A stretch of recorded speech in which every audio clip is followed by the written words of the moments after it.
Assalamualaikum dan salam sejahtera. Laporan sidang Parlimen 14 malam ini bersama saya Kamal Firman Shah Kamaluddin. Baik, antara tumpuan hari ini. Hutang kerajaan berjaya diturunkan. Eksplorasi hidrokarbon China, Filipina tidak libat perairan Malaysia.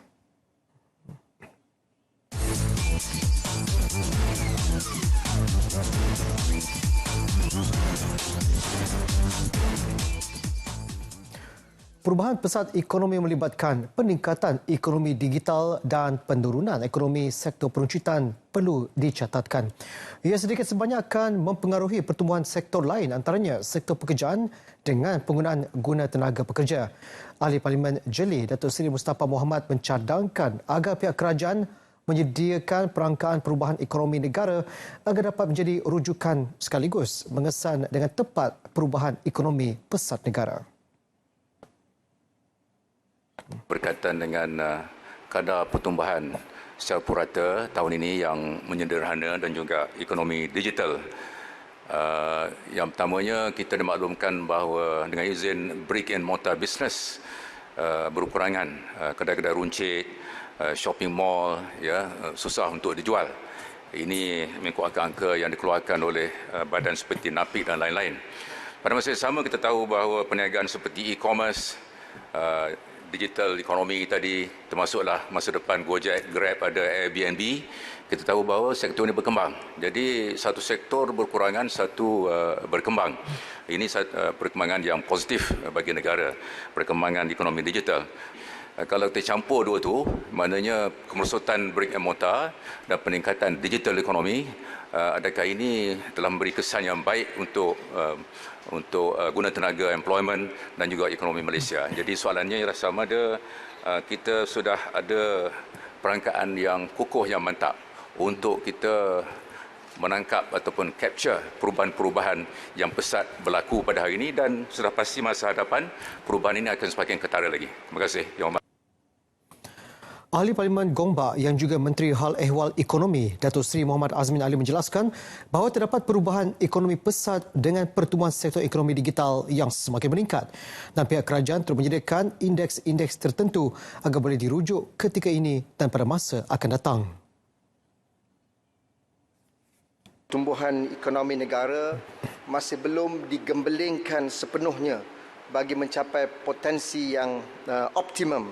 Ini termasuk penggunaan teknologi-teknologi baru di mana seperti yang dinyatakan tadi, digital economy hari ini merupakan salah satu teras bagi menjana pertumbuhan yang lebih rancak dan robust di masa yang akan datang. Kedua, kita juga harus menyiapkan tenaga kerja yang berkemahiran melalui industri revolusi 4.0, robotik, automation dan sebagainya, termasuk artificial intelligence, kerana ini akan memberikan peluang-peluang baru dalam melibatkan diri mereka dalam e-commerce dan juga digital economy. Dan seperti yang saya nyatakan dalam Parlimen baru-baru ini, kerajaan juga sedang memberi tumpuan tentang perkembangan ekonomi yang dinyatakan tadi.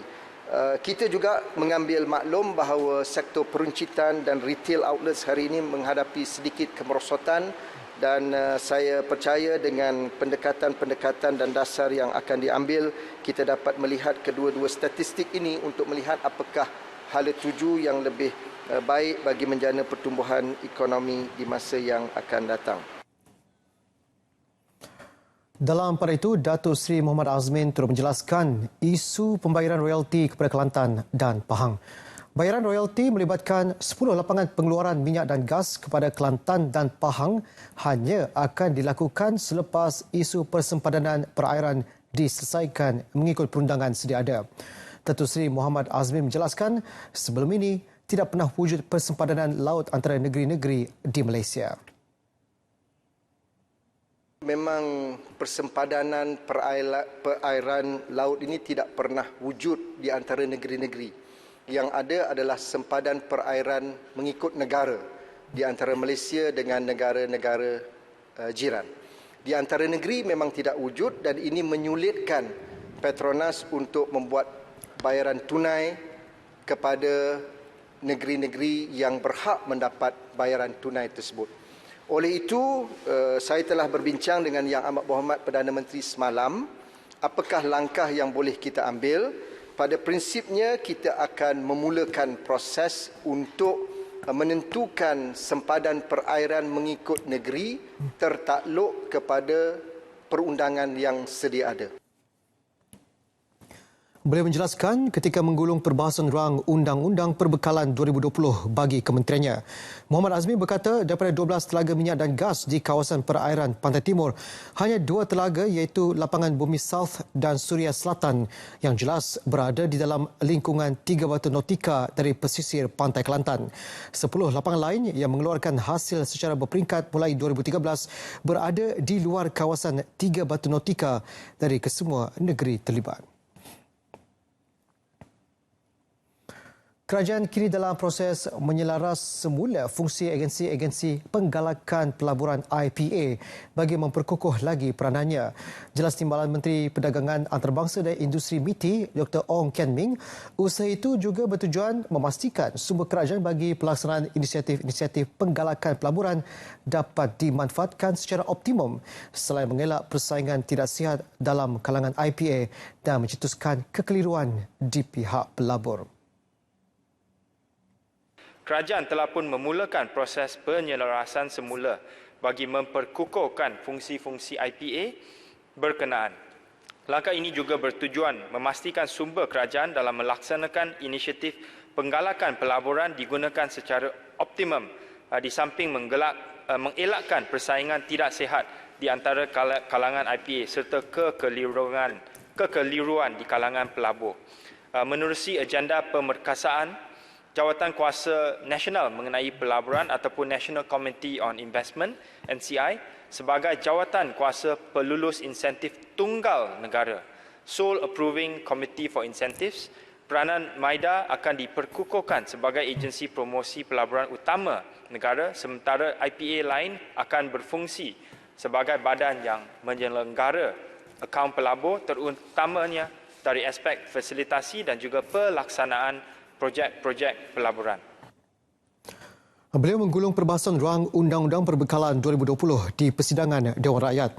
Selain itu, Dr. Ong berkata fokus MITI pada tahun depan juga adalah untuk menyelaras semula peranan serta usaha-usaha promosi IPA bagi menarik pelaburan yang strategik, berkualiti dan berteknologi serta dengan nilai tambah tinggi yang menjadi kesinambungan kepada pendekatan ekosistem yang holistik. Penyerahan projek kerja-kerja pembaikan atau penyelenggaraan infrastruktur kepada kontraktor dicadang supaya menggunakan semula mekanisme cabutan undi manual dan terbuka.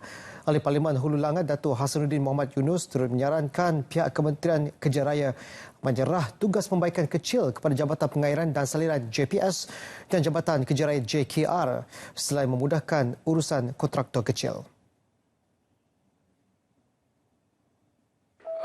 Sepatutnya kerajaan melaksanakan semula mekanisme cabutan undi secara manual dan terbuka di peringkat daerah atau projek-projek kecil yang bernilai bawah RM150,000 berbanding dengan sebut harga sahaja kerana ia lebih menunjukkan kepada ketulusan dan keadilan.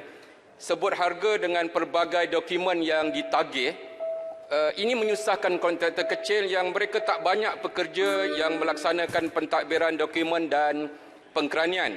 Dan yang keduanya, penilaian teknikal atau baik pulih kecil oleh masing-masing agensi dan jabatan sepatutnya diserahkan kembali kepada JKR atau JPS kerana agensi bukan teknikal. Mereka tidak ada kepakaran, yang ada jawatan tapi bukan kepakaran. Dan ini telah menyebabkan kontraktor menghadapi kesukaran dan boleh mendedahkan kepada gejala rasuah. Terima kasih.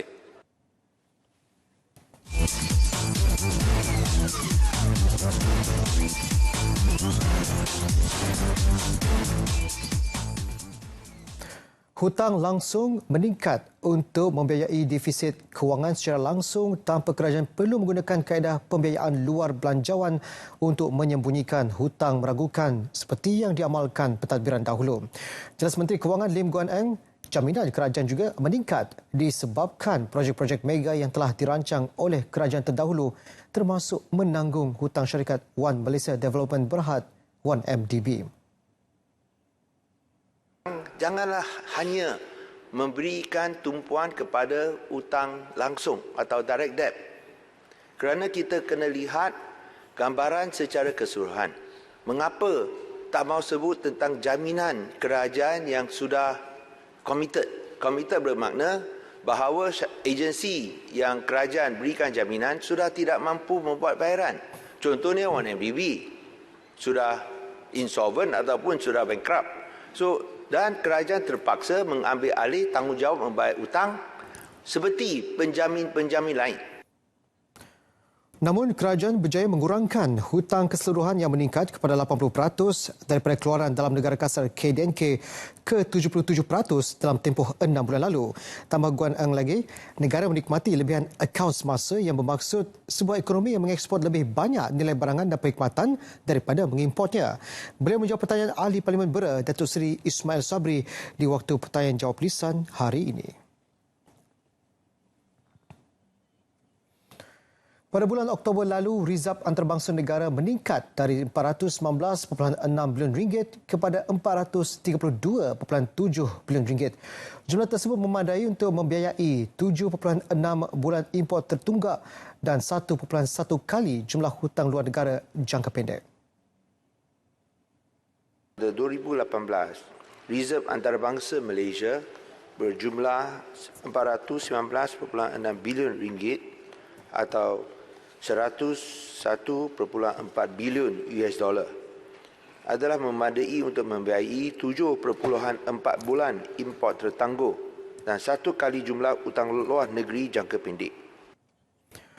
Berhubung pendapatan dan perbelanjaan negara pada tahun 2018, Guan Eng menjelaskan jumlah hasil kerajaan persekutuan pada tempoh tahun berkenaan ialah RM232.9 bilion.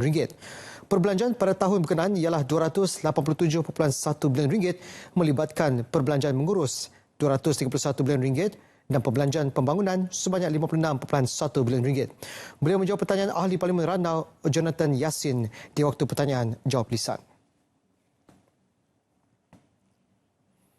Antara isu yang turut diperjelaskan pada persidangan Parlimen hari ini adalah berkenaan pelupusan aset Khazanah Nasional Berhad Khazanah.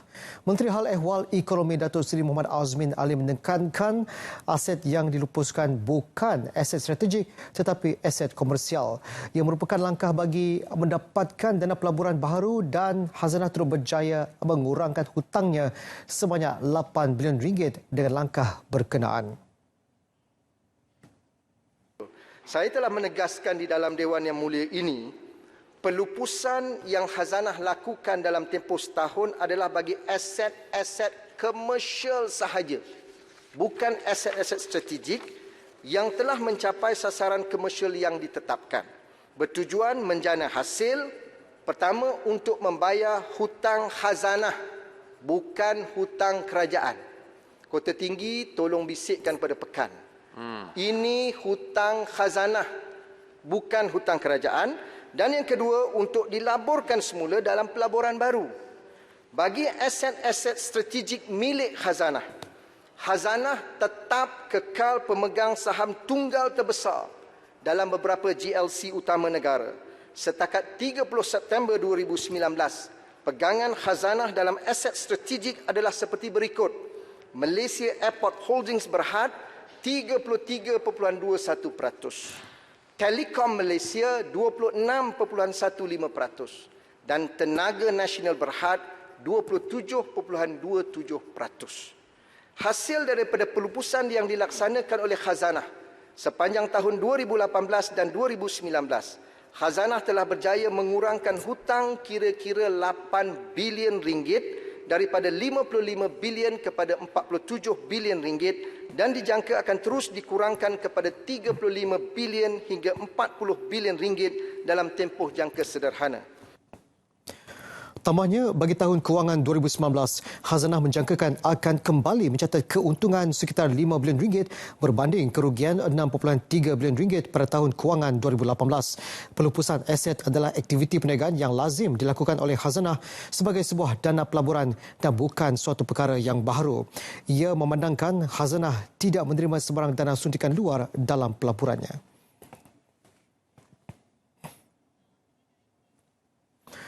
Kerjasama eksplorasi hidrokarbon antara China dan Filipina di Laut China Selatan tidak akan melibatkan perairan Malaysia berdasarkan Peta Malaysia 1979. Itu maklumat yang diterima Kementerian Luar setakat ini. Bagaimanapun, Timbalan Menterinya Datuk Marzuki Yahya berkata pemantauan berterusan terhadap perkembangan kerjasama itu akan dilakukan bagi memastikan kedaulatan negara sentiasa terpelihara. Saya percaya kedua-dua negara tersebut telah membuat pertimbangan sewajarnya dalam mencapai keputusan tersebut. Tuan Yang di-Pertua menyentuh mengenai dinamik hubungan di Laut China Selatan, mekanisme kerjasama dan rundingan ASEAN-China masih berterusan. Selain daripada komited dengan pelaksanaan deklarasi tata laku pihak-pihak berkepentingan di Laut China Selatan, negara-negara ASEAN dan China sedang meneruskan rundingan kod tata laku di Laut China Selatan dengan momentum yang positif. Beliau menjawab pertanyaan Wakil Kepala Batas Datuk Seri Rizal Merican, Naina Merican. Datuk Marzuki terus menyifatkan isu Laut China Selatan sebagai kompleks dan sensitif. Justru pendekatan komprehensif perlu diambil bagi mengelak ketegangan antara pihak berkaitan. Pendirian Malaysia berhubung isu Laut China Selatan adalah jelas dan konsisten, iaitu menyelesaikan sebarang isu menerusi rundingan dan perundangan antarabangsa. Pembinaan menara telekomunikasi baharu akan dipertimbangkan bagi memastikan penyediaan teknologi tanpa wayar dapat dilaksanakan. Menteri Komunikasi dan Multimedia Gobind Singh Dio berkata, ia terus akan menjayakan matlamat pelaksanaan pelan gentian optik dan kesaling hubungan negara NFCP di kawasan luar bandar. Bagi kawasan-kawasan yang memiliki kekurangan seperti bentuk muka bumi dan sebagainya yang boleh menghalang penyediaan teknologi gentian optik, pembinaan menara-menara telekomunikasi bagi penyediaan teknologi tanpa wayar akan dipertimbangkan. Dianggarkan sebanyak 6,000 menara komunikasi Tuan Ketua yang akan dibina dan dinaik taraf daripada teknologi 3G kepada 4G bagi menyediakan liputan yang lebih menyeluruh serta kualiti perkhidmatan yang lebih baik agar rakyat dapat memanfaatkan teknologi jalur lebar bagi menaik taraf sosioekonomi serta kualiti hidup yang lebih baik. Tambahnya, pembangunan infrastruktur digital di kawasan luar bandar termasuk di Sabah dan Sarawak memerlukan perbelanjaan kos yang sangat tinggi. Ia disebabkan tempoh masa yang lama bagi menyediakan teknologi gentian optik serta tanpa wayar. Perkhidmatan satelit juga akan digunakan bagi memastikan kesaling hubungan digital dapat dinikmati oleh segenap pelosok rakyat. Sokongan kerajaan negeri dan kerajaan tempatan adalah sangat penting bagi memastikan pembinaan infrastruktur digital berjalan dengan lancar.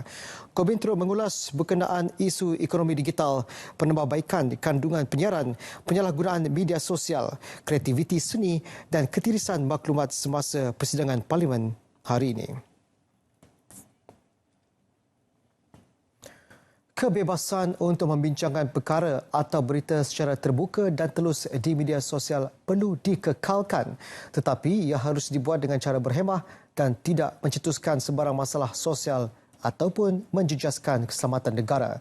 Jelas Timbalan Menteri Komunikasi dan Multimedia Aidin Shazli Sid, usaha tersebut bukan bertujuan menyekat kebebasan bersuara tetapi untuk mengekalkan kesopanan dan mengelak pandangan berbau hasutan serta sensitiviti yang boleh memberi kesan terhadap keselamatan negara.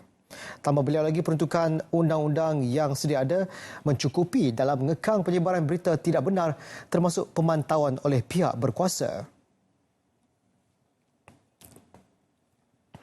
Peruntukan undang-undang yang sedia ada seperti Kanun Keseksaan, Akta 574 dan Akta Komunikasi dan Multimedia 1998, Akta 558 adalah antara instrumen perundangan yang terkena pakai di dalam mengawal perekaan penerbitan dan penularan kandungan atau berita tidak benar. Di samping itu, tindakan turut disusuli oleh pihak PDRM atau SKMM berasaskan kepada aduan yang diterima daripada masyarakat awam serta daripada pihak yang berkenaan. Satu jawatan kuasa penguatkuasaan bersepadu yang dikenali sebagai Jawatan Kuasa Jenayah Siber PDRM MCMC ditubuhkan bagi menerajui gerak kerja dan tindakan yang lebih strategik dan tersusun termasuk bagi perkara melibatkan isu kesalahan jenayah siber. Idin menjawab pertanyaan Ahli Parlimen Sekijang Natrah Ismail. Menjawab soalan tambahan Ahli Parlimen Sekijang, Kementerian Komunikasi dan Multimedia juga sedang menimbang untuk menubuhkan jawatan kuasa pilihan bagi memerangi berita tidak benar. Tiada keperluan untuk mewujudkan akta baharu bagi menggantikan Akta Anti Berita Tidak Benar 2018 yang telah diluluskan untuk dimansuhkan di Dewan Rakyat awal bulan Oktober lalu. Jelas Timbalan Menteri Komunikasi dan Multimedia Idin Shazli Syed, peruntukan undang-undang yang sedia ada telah mencukupi bagi membantras penyebaran berita tidak benar. Berkenaan isu peruntukan undang-undang yang boleh digunakan bagi mengatasi masalah penyebaran isu berita-berita tidak benar ini, sebenarnya kita mempunyai peruntukan undang-undang yang cukup seperti yang saya sebutkan sebentar tadi. Pertama, di bawah kanun keseksaan, kita mempunyai peruntukan undang-undang yang boleh digunakan pakai. Tambah beliau lagi, Seksyen 233 Akta Komunikasi dan Multimedia 1998 kurungan Akta 588 juga boleh digunakan dalam membantras penyebaran berita tidak benar. Beliau menjawab pertanyaan Ahli Parlimen Jempol Datuk Salim Sharif di waktu pertanyaan jawab lisan hari ini. Selepas setahun ditolak Dewan Negara, Akta Anti Berita Tidak Benar 2018 sekali lagi dimansuhkan di Dewan Rakyat 9 Oktober lalu.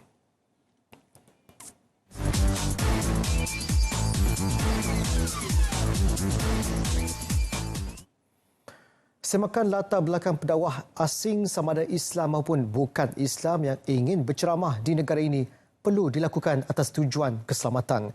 Menteri di Jabatan Perdana Menteri Datuk Seri Dr. Mujahid Yusof menegaskan ia penting memandangkan Malaysia merupakan sebuah negara berbilang bangsa dan mereka perlu menjaga sensitiviti rakyat secara keseluruhannya. Pertama, nak kena check background sebab kemungkinan besar mereka ada membawa pahaman-pahaman tertentu yang tidak sesuai dengan konteks Malaysia. Kedua, kemungkinan juga yang berlaku ialah berlaku mungkin dalam dia punya kuliah atau ceramah itu tidak menghargai sensitiviti kaum dan agama di negara ini.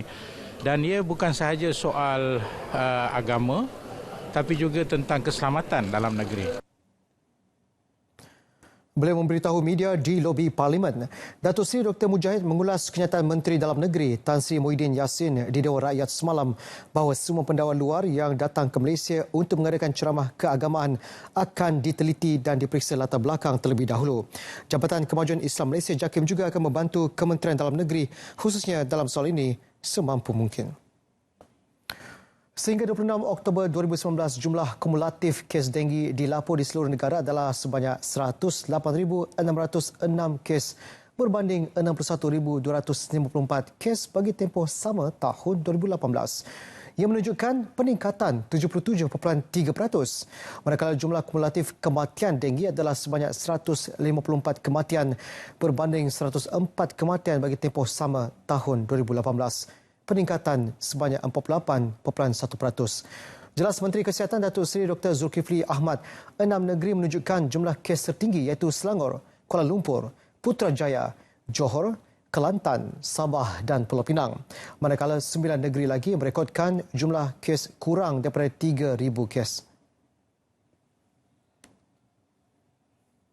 Mengambil serius tentang isu peningkatan kes denggi ini dan Seri Ketua, tindakan bersepadu bagi membantras peningkatan kes denggi telah pun dilaksanakan sejak tahun 2014 lagi melalui pelbagai kementerian, jabatan dan agensi-agensi dengan tertubuhnya jawatan kuasa peringkat kebangsaan mengenai denggi dan pasukan petugas khas denggi peringkat kementerian dan peringkat negeri. Pasukan petugas khas denggi bermesyuarat setiap 2 kali seminggu dan menjadikan agenda tetap aktiviti membantras denggi sebagai usaha untuk memastikan semua pihak termasuk khususnya ahli masyarakat melaksanakan aktiviti pencegahan dan kawalan denggi mengikut peranan dan bidang kuasa masing-masing. Kementerian Kesihatan juga telah membelanjakan peruntukan sebanyak 3.35 juta ringgit untuk outsourcing bagi aktiviti kawalan dan pencegahan denggi bagi negeri Johor, Selangor dan wilayah persekutuan.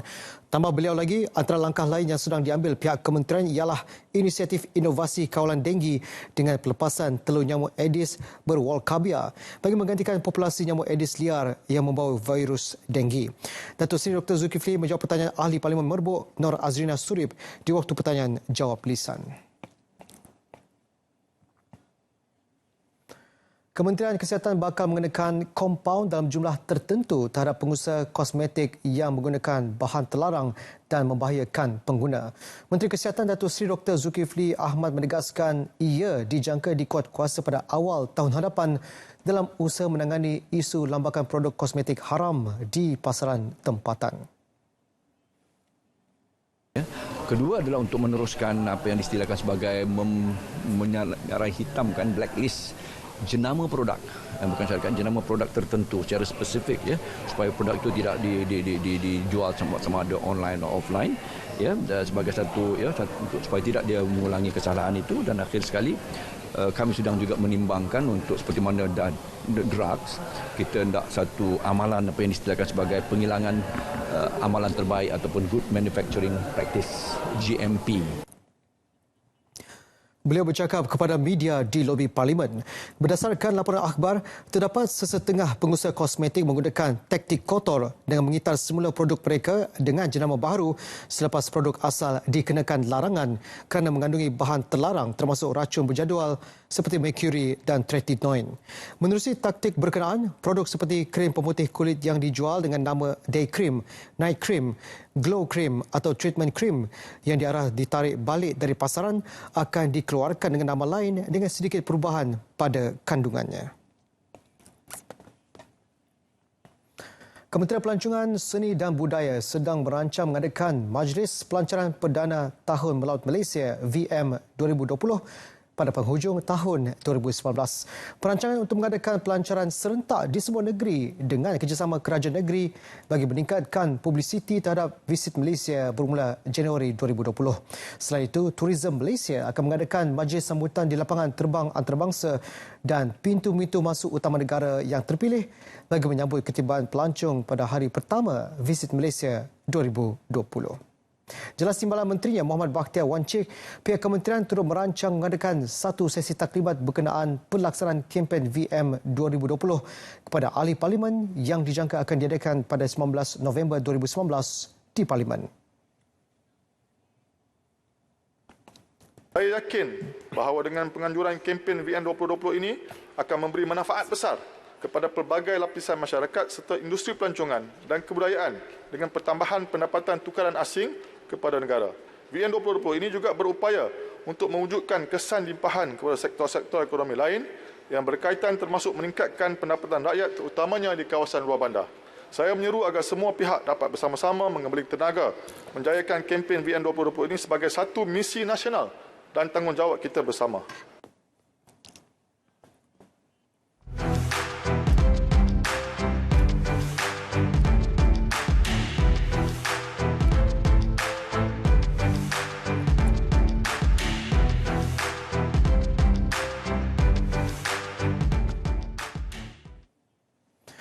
Baik, sidang Dewan Rakyat ditangguhkan dan akan disambung semula pukul 10 pagi esok.